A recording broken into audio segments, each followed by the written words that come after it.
Hello students, मैं उत्कर्ष सिंह आप सभी विद्यार्थियों का स्वागत करता हूं अपने यूट्यूब चैनल newton.com पे। कौन सा चैनल? newton.com पे, जहाँ पे आपको मौका मिलेगा या जहाँ आप सीख सकते हैं फिज़िक्स को बहुत ही सिंपल वे में, बहुत ही आसान और इंटरेस्टिंग तरीके से। ध्यान दीजिएगा मेरे शब्दों को, मैंने कहा सीखने का मौका मिलेगा, पढ़ने का नहीं। पढ़ते आप बाकी सारे सब्जेक्ट हैं, फिजिक्स को पढ़ा नहीं जाता है, फिजिक्स को सीखा जाता है। और अगर किसी ने इसको पढ़ने की कोशिश की तो उसे फिजिक्स लगने लगती है बोरिंग, और ये फिजिक्स की इंसल्ट है और उस टीचर की भी इंसल्ट है जो उसे पढ़ा रहा है। फिजिक्स एक बहुत ही इंटरेस्टिंग सब्जेक्ट है, ज़्यादातर लोगों का फेवरेट होता है, और जिन लोगों का फेवरेट नहीं होता है वो इस वजह से नहीं होता है क्योंकि उनके बेसिक्स क्लियर नहीं होते हैं, या तो उनके टीचर ने उन्हें अच्छे से समझाया नहीं, या उन्होंने ज़्यादा ध्यान नहीं दिया स्टार्टिंग में, जिसकी वजह से फिजिक्स उनको डिफिकल्ट लगने लगी और उनका मन धीरे धीरे उससे हटता गया। तो अगर जिन भी बच्चों को ऐसा लगता है फिजिक्स अच्छी नहीं लगती, डिफिकल्ट लगती है, तो मैं कोशिश करूँगा कि आपको भी फिजिक्स इंटरेस्टिंग लगे और आपको भी इसमें मज़ा आए पढ़ने में, इसको सीखने में।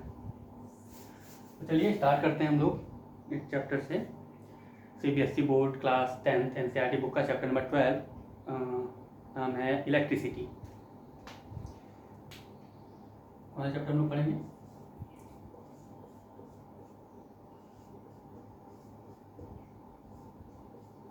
इलेक्ट्रिसिटी। तो जब भी पूछा जाता होगा इलेक्ट्रिसिटी क्या है, ज़्यादातर बच्चों को पता होगा, या किसी से पूछो तो यही आंसर देता है कि electricity is the flow of charges, rate of flow of charges is called electricity. सही है, ये बुकीज लैंग्वेज है, सही है, लेकिन सबसे पहले समझना चाहिए ना कि रियल में चार्ज क्या होते हैं, कॉन्सेप्ट क्या होता है, क्यों इलेक्ट्रिसिटी फ्लो होती है। तो ये सब चीज़ें मैं आपको बताता हूँ। एक्चुअली चार्ज क्या होता है, और हाँ, अगर आप लोग इसको चाहते हैं कि फिजिक्स का बेस पूरा अच्छा स्ट्रॉन्ग हो जाए और आप full out of full score कर पाएँ अपने एग्जाम्स में फिजिक्स में, तो वीडियो देखना है आपको और साथ में कॉपी पेन लेके बैठना है और नोट्स बनाने हैं। जहाँ पे भी आपको लगे कि ये चीज़ नोट करनी चाहिए, वीडियो को पॉज करके आप उसके नोट्स ले सकते हैं। तो पहले बताता हूँ मैं आपको चार्ज क्या होता है। Charge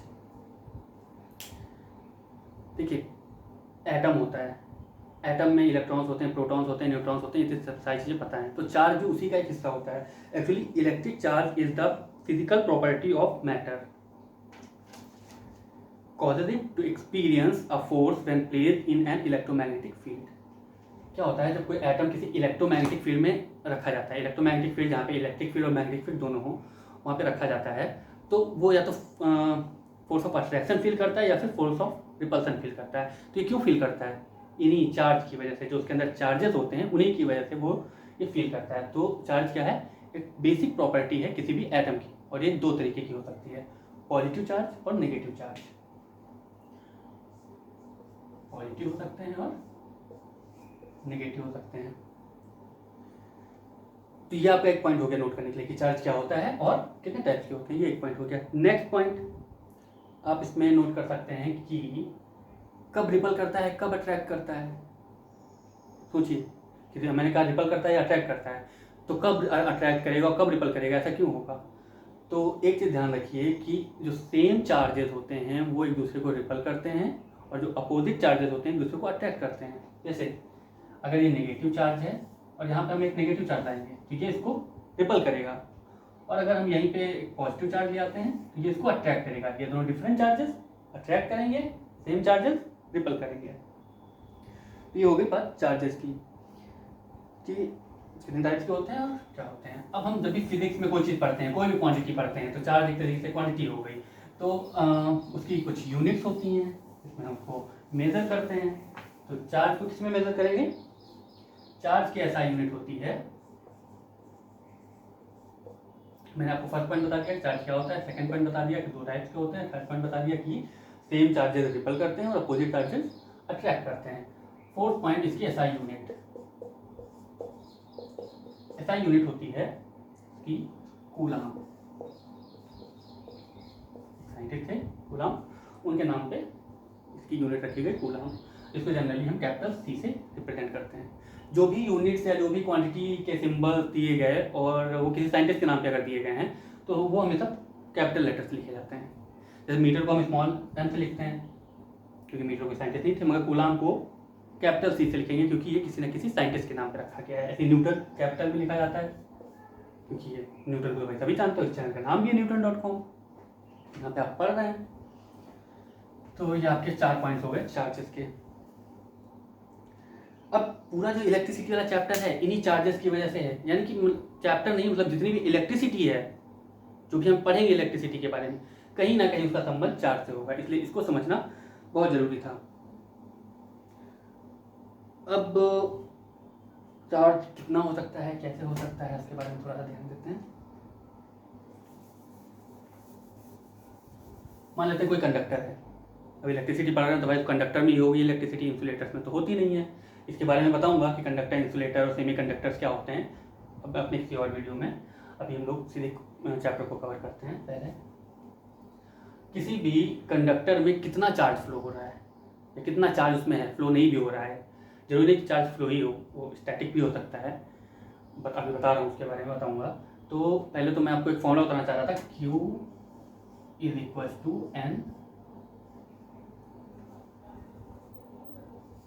NE। ये Q क्या है, हाँ मैं आपको बताना भूल गया कि चार्ज को कैपिटल Q से रिप्रेजेंट करते हैं, तो Q is equal to NE, ये एक फॉर्मूला है, बहुत इंपॉर्टेंट फॉर्मूला। Q यहाँ पे होता है चार्ज, कौन सा चार्ज, जो किसी भी कंडक्टर में किस टाइम पे है, कि कितना चार्ज है उसमें फ्लो हो रहा है या कितना चार्ज है उसमें, वो Q होता है। और ये N है कि उस वक्त उस कंडक्टर में नंबर ऑफ इलेक्ट्रॉन्स कितने हैं, और E होता है चार्ज ऑफ 1 इलेक्ट्रॉन। अंडरस्टैंड? उम्मीद करता हूँ कि आप सबको ये समझ आ रहा होगा, अगर नहीं आता है तो नीचे कमेंट करके बताइएगा, मैं उस चीज़ को दोबारा से और अच्छे तरीके से समझने की कोशिश करूँगा। तो Q इक्वल टू NE ये एक फॉर्मूला हो गया, इसकी यूनिट आपको पता ही चल गई थी, ये फॉर्मूला पता चल गया। गुड। अब हम लोग इलेक्ट्रिसिटी पे जा सकते हैं, जब चार्ज के बारे में इतनी चीज़ें हमें पता चल गई हैं, अब हम इलेक्ट्रिसिटी पे जा सकते हैं। तो अब हम क्या पढ़ना है हमको, इलेक्ट्रिसिटी या इलेक्ट्रिक करंट। इलेक्ट्रिसिटी को दो पार्ट पे कैटेगराइज किया जा सकता है, एक स्टैटिक इलेक्ट्रिसिटी, कोई मेरी राइटिंग का मजाक नहीं उड़ाएगा, मेरी राइटिंग अच्छी है और यहाँ पे अच्छी बन नहीं रही है, बस बनती नहीं है अच्छी। और दूसरी कौन सी, करंट इलेक्ट्रिसिटी।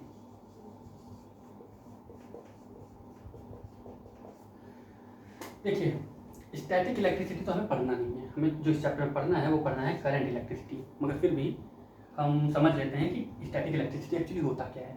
कोई कंडक्टर है, ये कोई कंडक्टर है, इसमें फ्री इलेक्ट्रॉन्स होंगे,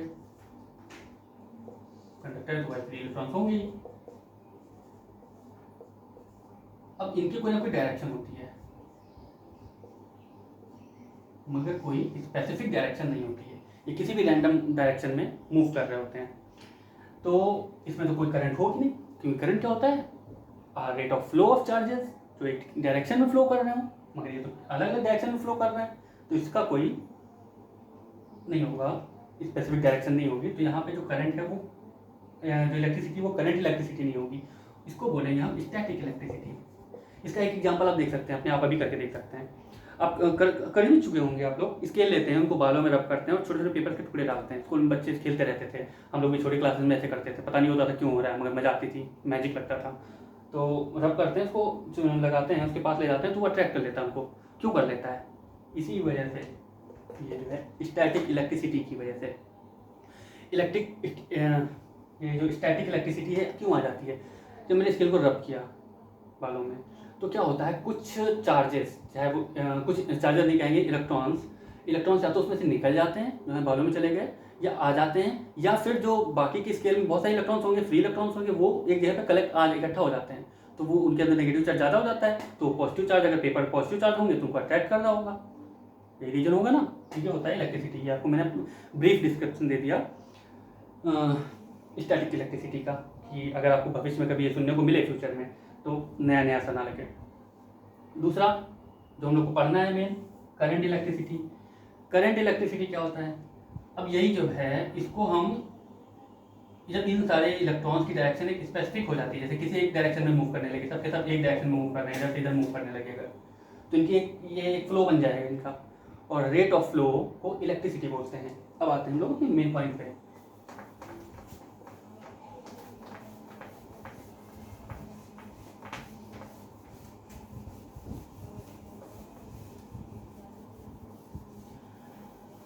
पहले मैं कुछ पढ़ा देता हूँ, पूरा कवर कर लेता हूँ चैप्टर, उसके बाद मैं आपको लास्ट में एक इम्पॉर्टेंट चीज़ बताऊँगा, तो जो शायद आपके लिए काम आए, यूजफुल हो, तो सुनिएगा, लास्ट में पता चलेगा आपको।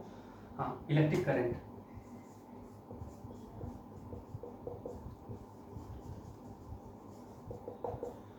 आप लोग नोट्स बना रहे हैं ना, क्योंकि बहुत ज़रूरत पड़ने वाली है। मैं अभी पढ़ा दूंगा आपको, अभी तो लगेगा नहीं कितना आसान है सब, क्योंकि मैं इसी वे में पढ़ा रहा हूँ, और ये सब कुछ आसान है भी, इसमें कुछ डिफिकल्ट नहीं है। मज़ा तो तब आना शुरू होगा जब अभी ओम्स लॉ वगैरह आएंगे, रेजिस्टेंस आएगा, स्पेसिफिक रेजिस्टेंस आएगा, मज़ा तो उसमें आएगा पढ़ने में, बहुत इंटरेस्टिंग है। कहानी सुनाऊंगा मैं आपको ओम की, कि कैसे उन्होंने ओम रिलेशन इस्टेब्लिश किया, क्या हुआ था उनके साथ। तो नोट्स बनाते चलिए कि एग्ज़ाम टाइम पे या कभी आपको बस 5 मिनट एक बार पेज पलट के देखेंगे, पूरा फिर से रिवाइज हो जाएगा, एकदम बढ़िया से याद हो जाएगा। तो नोट्स बनाते रहिएगा। इलेक्ट्रिक करंट, तो सेम वही डेफिनेशन बुक में भी लिखी होती है, सब लोग ये बताते हैं, rate of flow of charges. तो फर्स्ट पॉइंट में तो आपको इलेक्ट्रिसिटी की इलेक्ट्रिक करंट की डेफिनेशन लिख देनी है। Rate of flow of charges is called electricity. दूसरा, इसको रिप्रेजेंट करते हैं इलेक्ट्रिसिटी को कौन से लेटर से, आई से, आई से रिप्रेजेंट करते हैं। उसके बाद बात आती है फॉर्मूले की। क्या होता है, rate of flow of charges, तो आई इक्वल टू क्या बन जाएगा, क्यू अपॉन टी, कितना चार्ज कितने टाइम में फ्लो हो रहा है, यही तो रेट होता है। किसी भी चीज़ की रेट ऐसे निकालते हैं, टाइम से डिवाइड कर देते हैं, रेट पता चल जाती है उसकी। तो I equal to Q upon T, Q आप लोगों ने पढ़ा था, चार्ज, कितना चार्ज फ्लो हो रहा है और कितने टाइम में फ्लो हो रहा है, ये होता है करंट, इलेक्ट्रिक करंट, इसको रिप्रेजेंट करते हैं आई से। तो ये फॉर्मूला आपको याद कर लेना है, तभी हो गया होगा। अब इसकी आती है यूनिट की बारी, एसआई यूनिट। तो इसकी एसआई यूनिट क्या होगी, एम्पियर, और अगेन इसको रिप्रेजेंट करते हैं कैपिटल ए से, बिकॉज एम्पियर जो थे वो कोई साइंटिस्ट थे, इस वजह से उनका नाम से रखा गया इसकी यूनिट, और इनकी यूनिट का अगर सिंबल होगा तो वो कैपिटल होगा। ओके, ऐसा यूनिट हो गई। आगे ऐसा यूनिट हो गई। हाँ, अब जैसे कोई भी क्वांटिटी होती है, कोई भी फिजिकल क्वांटिटी है, तो उसको मेजर करने के लिए एक यूनिट चाहिए होती है, और कोई ना कोई इंस्ट्रूमेंट चाहिए होता है। जैसे हम वेट को मेजर करते हैं, क्या बैलेंस होता है, वो अलग अलग तरीके के बैलेंस आते हैं, तराजू, और सोनार के पास जाओ देखो उनके पास दूसरे तरीके का होता है, केमिस्ट्री लैब वगैरह में हम लोग यूज़ करते हैं, जो केमिकल बैलेंस होता है, अलग तरीके का होता है। तो इसको भी मेजर करने के लिए एक इंस्ट्रूमेंट की जरूरत होगी, और उस इंस्ट्रूमेंट को कहते हैं हम एमीटर, डबल एम होता है, सॉरी, एमीटर। ये सारे पॉइंट नोट करिएगा। हाँ, जब भी आप लोग एक नोट टिप दे देता हूँ आपको, आप जब भी कोई नोट्स बनाएं तो उसे पॉइंट्स में लिखें। इससे क्या होगा कि वो कभी भी पढ़ने में बड़ा आसान होगा, आपको बस कुछ सेकंड लगेंगे उसको पूरा पढ़ने में। और अगर ऐसे नोट्स बनाते हैं आजकल बच्चे, बुक से पूरा छाप देते हैं, पूरा लेंदी सब एक अलग बुक तैयार कर देते हैं, उस नोट्स का कोई फ़ायदा नहीं होता है। वो जो नोट्स बनाते हो उसे स्कूल का होमवर्क समझ के मत बनाओ, उसे अपने लिए नोट्स बनाओ, शॉर्ट नोट्स बनाओ, ऐसे नोट्स बनाओ जो तुम्हें एग्जाम टाइम में बहुत ज़्यादा हेल्पफुल फील कराएं। तो ऐसे पॉइंट्स में बनाइएगा नोट्स, हेडिंग डालिए, फिर फर्स्ट सेकंड थर्ड फोर्थ ऐसे पॉइंट बनाइए। तो एमीटर से रिप्रेजेंट करते हैं, उसका सिंबल होता है ऐसा। और इसका जो रेजिस्टेंस होता है, रेजिस्टेंस टर्म अगर आप लोगों को पता है तो अच्छी बात है, नहीं पता है तो अभी आगे आएगा इसी चैप्टर में, वो ओम्स लॉ के बाद आएगा। वो जब ओम ने अपना लॉ दिया उसके बाद रेजिस्टेंस वर्ड एग्जिस्टेंस में आया। तो अभी तो बस अपने या इसमें लिख लीजिएगा कि एमीटर जो होता है इसका रेजिस्टेंस लो होता है, और इसको सर्किट में जोड़ते हैं सीरीज में। किसमें कनेक्ट करते हैं, किसी सर्किट में कनेक्ट करेंगे तो वो सीरीज में कनेक्ट करेंगे। इलेक्ट्रिक सर्किट क्या होता है, ये है, यहाँ पे हमने लगा दी बैटरी, ये लगा दी की, और ये लगा दिया इसमें बल्ब। अब इस बल्ब में कितनी करंट जा रही है ये हमें अगर मेजर करना है तो इसमें एमीटर लगाना पड़ेगा। एमीटर को कैसे लगाएंगे? सीरीज में। सीरीज में लगाने का मतलब ऐसे लाइन में लगाएंगे हम, और ये सिंबल बन गया सीरीज एमीटर का। जो बैटरी का पॉजिटिव टर्मिनल है उसको इसके पॉजिटिव से, और जो नेगेटिव है उसको इसके नेगेटिव से कनेक्ट करेंगे। देखिए, आप जब भी सर्किट बनाया करिएगा तो ये एरो का साइन जरूर बनाइएगा। अगर एग्जाम में आपने नहीं बनाया तो मार्क्स कट जाते हैं इसके। आपको दिखाना जरूरी है कि करंट किस डायरेक्शन से किस डायरेक्शन में फ्लो कर रही है। ठीक है, एमीटर का ऐसे कनेक्ट करते हैं इसमें। एक और डेफिनेशन कभी कभी पूछी जाती है बोर्ड्स में कि भैया 1 एम्पियर क्या होता है। तो मैं आपको इसी फॉर्मूले से बताऊंगा। इस फॉर्मूले से आप 1 एम्पियर की डेफिनेशन कैसे लिख सकते हैं।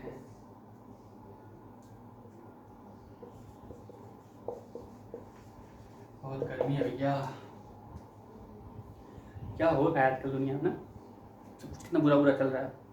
ऐसा लग ही नहीं रहा है कि मतलब अभी 1 साल पहले की बात याद करो, लगता है कि भैया बहुत पुराने ज़माने की बात हो गई। डर लगता रहता है। बाहर बतासे खाने जाओ, एक समय था कि हर शाम को बतासे खाओ ना, तो शाम नहीं होती थी, लेकिन अब बतासे खाने जाओ डर लगता रहता है। मैंने तो नहीं खाए 4 महीने से भैया। कोई बात नहीं, वक्त है, गुजर जाता है, ये भी गुजर जाएगा, फिर से आएंगे अच्छे दिन मोदी जी की तरह। तो 1 एम्पियर को कैसे डिफाइन कर सकते हैं? ये formula I = Q/T, Q charge और T टाइम। तो अगर किसी सर्किट में या किसी कंडक्टर में 1 कूलाम चार्ज फ्लो हो रहा है 1 सेकंड के लिए, 1 कूलाम चार्ज ओनली 1 सेकंड के लिए फ्लो हो रहा है, तो हम क्या कहेंगे कि करंट कितनी फ्लो हुई? 1 एम्पियर। लिखेंगे कैसे? 1 ampere defined as 1 coulomb of charge flowing per second. 1 ampere is equal to 1 coulomb on 1 second. Okay, चलिए एक और चीज इंपॉर्टेंट बताता हूँ आपको कि ये जो मैंने यूनिट बताई एम्पियर, ये तो ऐसा यूनिट है ही है, लेकिन जरूरी नहीं है कि हमेशा हम करंट को एम्पियर में ही मेजर करेंगे। कभी कभी करंट बहुत कम होती है, कभी बहुत ज़्यादा कम होती है, तो उसको मेजर करने के लिए कुछ छोटी यूनिट्स भी होती हैं। और कौन सी? एक तो होती है मिली एम्पियर, और दूसरी आपको याद रखनी है माइक्रो एम्पियर। ये म्यू का साइन है, म्यू का माइक्रो एम्पियर। तो जो मिली एम्पियर होता है वो कितना छोटा होता है? वो होता है 10⁻³ एम्पियर के बराबर, और माइक्रो एम्पियर 10⁻⁻6 एम्पियर के बराबर होता है।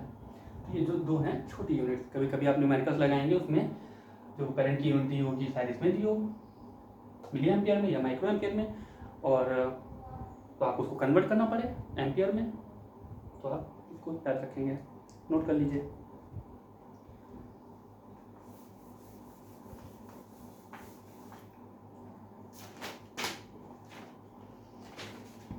चलिए, हाँ, तो मैं आपसे भी बता रहा था स्टैटिक करंट और स्टैटिक इलेक्ट्रिसिटी और करंट इलेक्ट्रिसिटी में।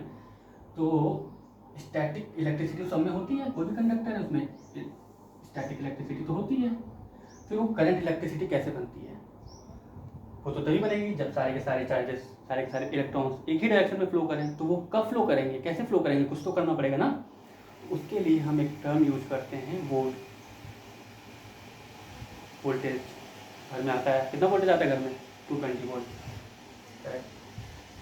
तो इसको हमें देना पड़ेगा पोटेंशियल डिफरेंस से, हमें कनेक्ट करना पड़ेगा एक बैटरी से, कनेक्ट करना पड़ेगा इसको। तब क्या होगा? ये बैटरी का पॉजिटिव टर्मिनल है, ये नेगेटिव टर्मिनल है। पॉजिटिव और अभी मैंने बताया था कि opposite charges attract each other and same charges ripple each other. तो ये पॉजिटिव टर्मिनल जो है इसका, इसमें के इलेक्ट्रॉन्स को क्या करेगा? ये पॉजिटिव है, ये नेगेटिव है, तो अट्रैक्ट करेगा, और ये नेगेटिव उनको रिपल करेगा। तो सारे के सारे इलेक्ट्रॉन्स की डायरेक्शन इधर हो जाएगी, सबके साथ इधर फ्लो करने लगेंगे, और एक पूरा चक्कर कंप्लीट करेंगे इसमें। बस यहीं पे बन जाती है करंट इलेक्ट्रिसिटी। और करंट जो बनेगी उसकी डायरेक्शन किधर होगी? जिधर ये सारे के सारे इलेक्ट्रॉन्स मूव करते हैं उसकी अपोजिट डायरेक्शन, क्योंकि करंट जो होती है वो उसकी डायरेक्शन होती है जो पॉजिटिव चार्जेस की फ्लो की डायरेक्शन होती है। इलेक्ट्रॉन्स अगर इधर मूव कर रहे हैं, नेगेटिव डायरेक्शन, नेगेटिव चार्जेस हैं तो इधर मूव कर रहे हैं, तो पॉजिटिव चार्ज इधर मूव करेंगे, तो करंट की डायरेक्शन भी इधर ही होगी। ओके, हाँ, तो अब ये जो टर्म आया वोल्ट मीटर, वो पोटेंशियल डिफरेंस, इसके बारे में पढ़ते हैं, ये क्या होता है। करंट हो गया,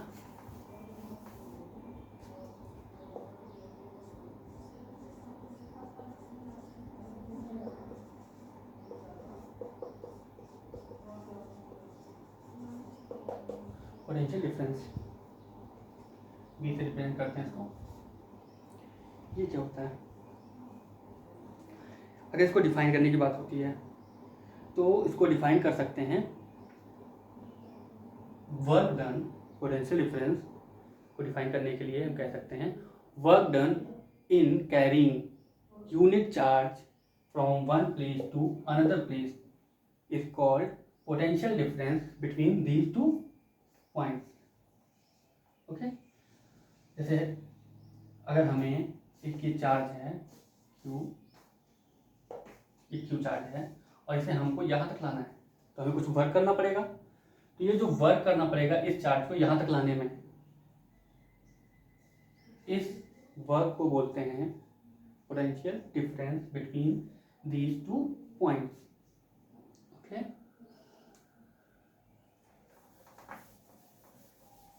सभी फॉर्मूला होगा, हर चीज़ की डेफिनेशन पढ़ते हैं, फिर फॉर्मूला, फिर यूनिट वगैरह वगैरह। इसका फॉर्मूला होगा V equal to work done in carrying unit charge. जब यूनिट चार्ज है तो जितने चार्ज हम ला रहे हैं उससे डिवाइड कर देंगे, तो V इक्वल टू W/Q। ये हो गया पोटेंशियल डिफरेंस। इसकी भी यूनिट होगी, इसकी यूनिट तो आप यहाँ से निकाल सकते हैं। कैसे निकाल सकते हैं, वर्क की यूनिट होती है जूल, चार्ज की यूनिट होती है कूलाम, जूल पर कूलाम इसकी एक यूनिट हो गई। लेकिन इसकी एसआई यूनिट होती है वोल्ट, और 1 जूल पर कूलाम को हम कहते हैं 1 वोल्ट। अंडरस्टैंड? ये हो गया पोटेंशियल डिफरेंस। अब ये भी एक क्वांटिटी है, इसको भी मेजर करेंगे। इसको किस में मेजर करेंगे हम, कौन से इंस्ट्रूमेंट से मेजर करेंगे? इसको मेजर करने के लिए जो इंस्ट्रूमेंट यूज होता है उसको बोलते हैं वोल्ट मीटर। कौन सा? Volt meter. ओके, लाइट भी चली गई यार, बड़ी मेहनत करनी पड़ती है भैया वीडियो बनाने में, मगर क्या करें, पैशन है, करना पड़ेगा ये सब।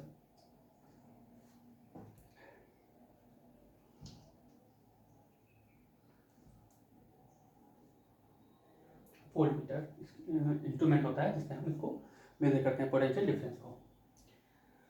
और इसका जो रेजिस्टेंस होता है वो होता है हाई रेजिस्टेंस। एमीटर का लो रेजिस्टेंस था, वोल्ट मीटर का हाई रेजिस्टेंस होता है। और उसको कनेक्ट करते थे सीरीज में, इसको कनेक्ट करेंगे पैरेलल में। कैसे कनेक्ट करेंगे, कनेक्ट करके दिखाता हूँ मैं आपको।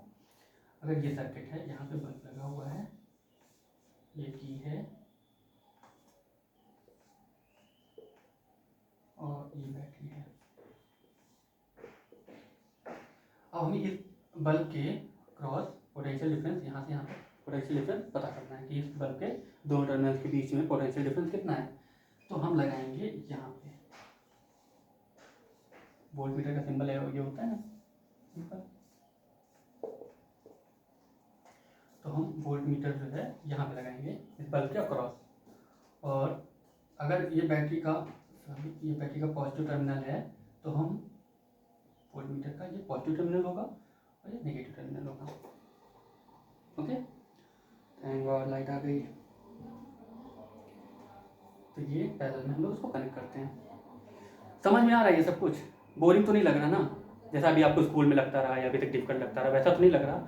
अगर आपको लगता है कि कुछ और इंटरेस्टिंग हो सकता है या मैं कुछ कमी लग रही है कि ऐसे नहीं ऐसे होना चाहिए, ऐसे पढ़ाना चाहिए, तो आप मुझे कमेंट बॉक्स में बताइए। और एक बात और बताइएगा कि कौन सा चैप्टर आपको सबसे ज़्यादा डिफिकल्ट लगता है फिजिक्स का, और उसको मैं पढ़ाऊँगा, यहाँ पे समझाने की कोशिश करूँगा, शायद अच्छे से समझ में आ जाए।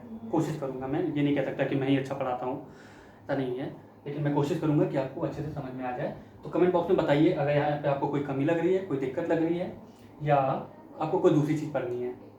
पहले तो मैं ये चैप्टर कंप्लीट करूँगा 1-2 वीडियोज़ में, लेकिन उसके बाद कौन सा चैप्टर पढ़ना चाहते हैं वो आप लोग मुझे बताइएगा। और हाँ, हर चैप्टर के बाद आपको मैं कुछ इंपॉर्टेंट क्वेश्चन दूंगा, इसी जितना पढ़ाऊँगा इसी में से, जो 80% चांस 80 to 90% चांसेस हैं कि वो बोर्ड में पूछे जाएंगे। अक्सर पूछे जाते हैं, घुमा फिरा के वही पूछे जाते हैं, तो वो मैं आपको दूंगा। वो वीडियो आपको मिल जाएगी इस चैप्टर के ख़त्म होने के बाद। तो ठीक है, देख लीजिएगा आपको। इतना सब कुछ आपको समझ में आ गया होगा, मैं आशा करता हूँ। और वीडियो को यहीं पे वाइंड अप करता हूँ। अगली वीडियो में इसके आगे का पढ़ेंगे, जो बहुत ही इंटरेस्टिंग है, ओम्स लॉ। ओम्स लॉ की एक कहानी भी सुनाऊंगा आपको। बुक में तो बहुत सारे लोगों ने पढ़ लिया होगा ओम्स लॉ क्या होता है, मगर ओम्स लॉ के पीछे एक कहानी है, मैं उस कहानी को भी आपको बताऊँगा। तो ठीक है, मिलते हैं अगले वीडियो में। अगर आपको पसंद आया तो वीडियो को लाइक कर दीजिए, सब्सक्राइब कर दीजिए और बेल आइकन दबा दीजिए कि अगला वीडियो आए आपको तुरंत पता चल जाए। Okay, thank you.